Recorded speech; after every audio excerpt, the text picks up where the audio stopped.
As a man who loves Toyota and Honda and reliable debt-free vehicles, I have to say, there's this thing that exists called the Toyota and the Honda tax.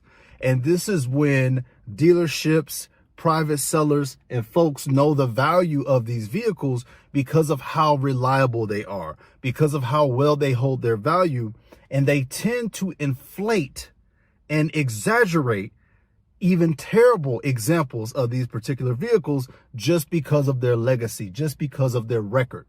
For an example, I just saw a Honda CRV 2011 with 250,000 miles on it. And you want to know what the dealer was asking for? $8,000. By the time you've walked out of that dealership, you're probably up to your eyeballs and about $8,500. In no world, way, shape, or form should you be paying $8,500 for a 2011 Honda CRV. I don't care how great the car is. Guys, in today's video, I want to give you two under-the-radar cars and vehicles that you may want to consider checking out if your goal is to find a A to B vehicle. So the first vehicle I want to speak on today is a Buick Century, Buick Park Avenue, Buick LeSabre, or Buick LaCrosse. All of these vehicles feature an engine called the 3800 V6.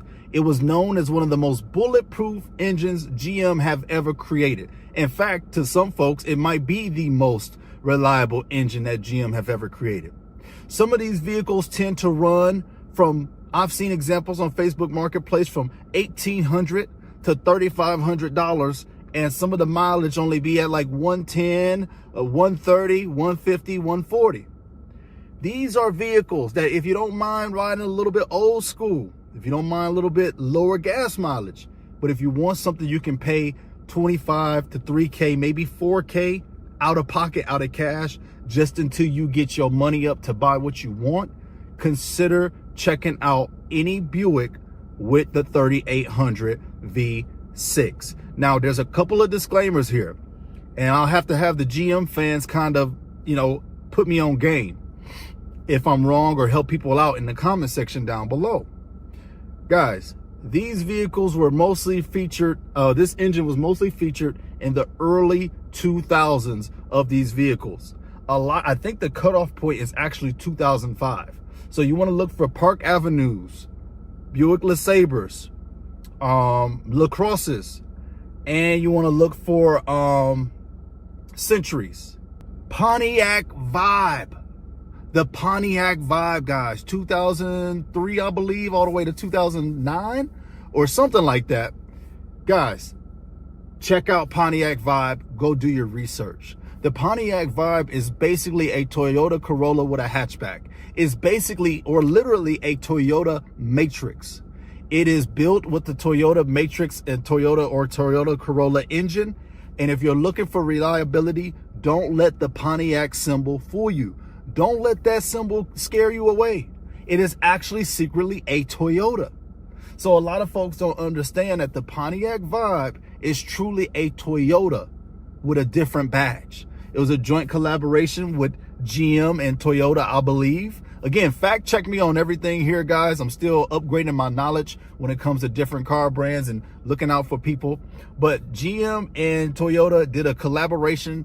They worked with Pontiac and they created the Pontiac Vibe. So if you can find a Vibe in great condition, it's basically a Toyota, just not in name. Don't let it fool you. So my two recommendations for vehicles that are not Toyota or Honda: any Buick with the 3800 V6, any Pontiac Vibe that you can get your hands on. Those are two vehicles that are cash friendly, debt-free friendly, and they won't break your bank while being reliable. That's not a Toyota or a Honda. Shields Media, why are you making this video? I'm making this video because, yes, I preach Toyota. Yes, I preach Honda. Yes, Acura, Lexus, all the good stuff.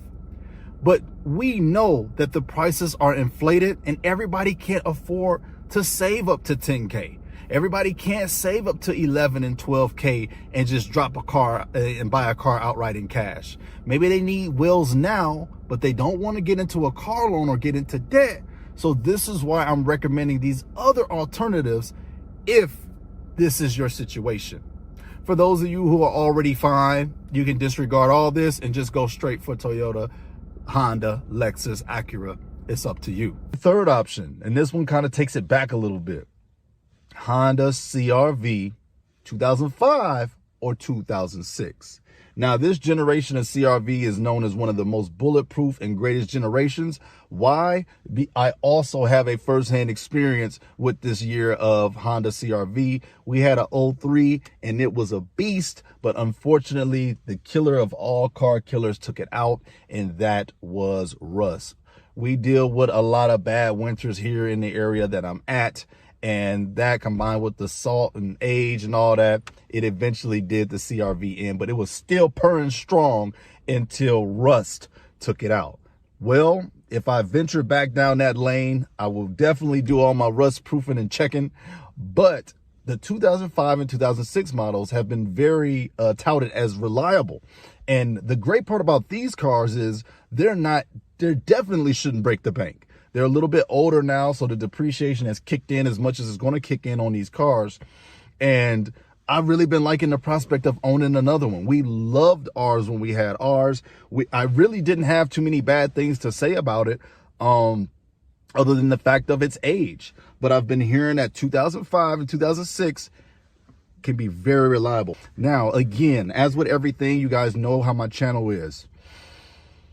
Everything we do, or everything you should do, should be done with great discernment. Even though I would like these vehicles, I don't need these vehicles. Okay? Never place yourself in a position where you feel like you need to spend your money unless it is a true emergency. Lexus ES 300. My wife personally hates the big old eyes on this car, but I love everything about it.